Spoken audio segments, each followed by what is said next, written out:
সরকার মনে করে যে যে না কোনো পারমাণবিক বোম, আর তারেক রহমান একটা বেলুন, একটা সুই দিয়ে রেডি থাকবেন, এটাতে একটু টোকা দিবেন, এটা ফুস হয়ে যাবে। ভয় পাওয়ার কোনো কারণ নাই।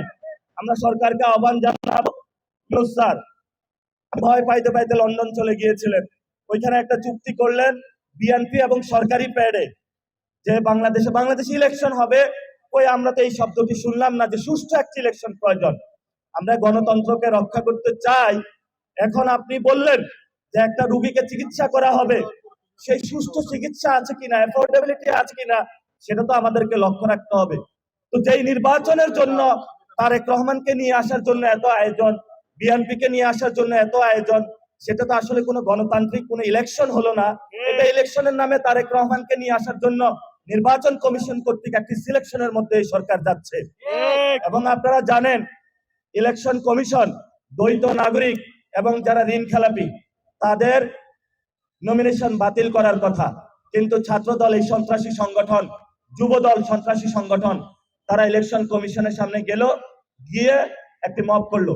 মব করার মধ্য দিয়ে এই ঋণ খেলাপি এবং যারা দুর্নীতিবাজ চাঁদাবাজ এদেরকে সংসদে নিয়ে যাওয়ার ব্যবস্থা করলো। ওসমান হাদি ভাই একটি কথা বলেছিলেন যে উনি বেঁচে থাকতেন যদি এই চাঁদাবাজ সন্ত্রাস দুর্নীতিবাজ তাদেরকে সংসদে দেখলে উনি তাদের ঘুম হারাম করে দিতেন।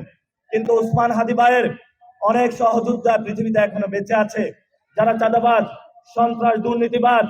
আপনারা মনে করবেন যে এক ওসমান হাদি চলে গিয়েছে, আপনারা খুব আরামে থাকবেন, লাভ নাই।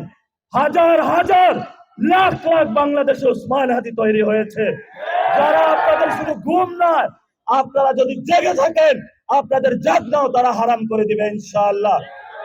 যদি তোমরা মৃত্যুবরণ করো চাঁদাবাজি করে, সন্ত্রাসী করো, কবরের উপরে গিয়ে আমরা লিখে দিব এই হলো চাঁদাবাজ, এই হলো সন্ত্রাস, এই হলো দুর্নীতিবাজ, যেভাবে মীর জাফরের উপর কবরের উপরে লিখে দেওয়া হয়েছে।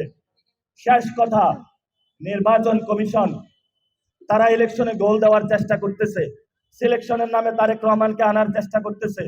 এবং গতকালকে নেককারজনক ভাবে মিডিয়া ভাইদের উপরে হামলা হলো। আগে দেখতাম মিডিয়া ভাইরা প্রেস ক্লাবের সামনে দাঁড়িয়ে যেত, এখন কেউ দাঁড়ায় না, কারণ জানের ভয়, রিজিকের ভয়। আজকে দাঁড়াইছে, কিন্তু পুরো বাংলাদেশে যারা সাংবাদিক ভাইরা আছেন, একদিকে তো আপনাদের বেতন দেয় না, এখন আরেকদিকে হলো রাস্তা নিয়ে আপনাদেরকে পিটাচ্ছে। তো বাংলাদেশে আপনাদের আসলে কোনো নিরাপদ জায়গা নাই। আপনারা দাঁড়াবেন, ওসমান হাদি ভাইয়ের এই লড়াইটা চালিয়ে যাবেন। আজকের যারা প্রোগ্রাম আয়োজন করেছেন এবং এখানে বিশিষ্ট অনেক ব্যক্তিবর্গ রয়েছেন, রাজনীতিবিদ রয়েছেন এবং ডাকসুর নেতৃবৃন্দ রয়েছেন, সকল ধন্যবাদ। গতকালকেও ওনারা ডাকসু থেকে প্রোগ্রাম আয়োজন করেছেন, ওনাদের যে আজাদের সংগ্রাম এটা চালিয়ে যাচ্ছেন।